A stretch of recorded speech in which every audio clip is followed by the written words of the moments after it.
Sainath Builders, ready to occupy new flat for sale in Selayur and Rajakilpakkam.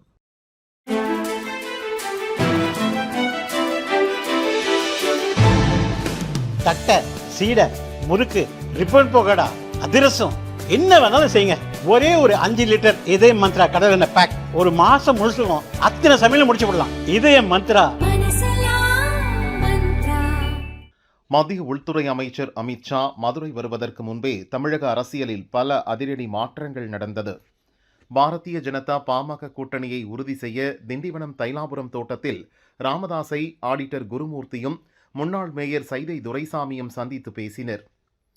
தொடர்ந்து சென்னையிலும் இருதரப்பிலும் பேச்சுவார்த்தை நடத்தப்பட்டது. அப்போது ராமதாஸிடம் குருமூர்த்தி சில ஆப்ஷன்கள் கொடுத்ததாக கூறப்படுகிறது. கடந்த லோக்சபா தேர்தலில் அதிமுக பாரதிய ஜனதா பாமக கூட்டணி ஏற்பட்டிருந்தால் 25 தொகுதிகள் வரை வெற்றி பெற்றிருக்க முடியும். சட்டசபை தேர்தலில் திமுக கூட்டணியை வீழ்த்த இந்த கூட்டணி அவசியம். பாமகவில் நடக்கும் உட்கட்சி மோதல் கூட்டணி வெற்றியை பாதிக்கும். எனவே அன்புமணியிடம் சமரசமாகி கூட்டணியை பலப்படுத்த வேண்டும்.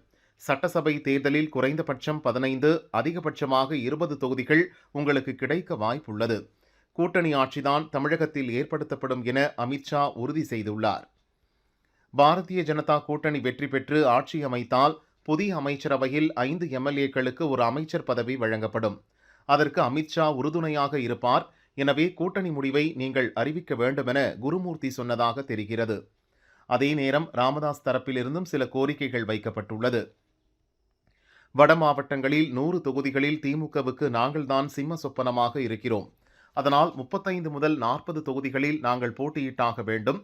மேலும் ஒரு ராஜ்யசபா சீட் மற்றும் மத்திய இணையமைச்சர் பதவியும் வழங்க வேண்டும். இதற்கு ஒப்புக்கொண்டு தொகுதி உடன்பாட்டில் கையெழுத்திட வேண்டும்.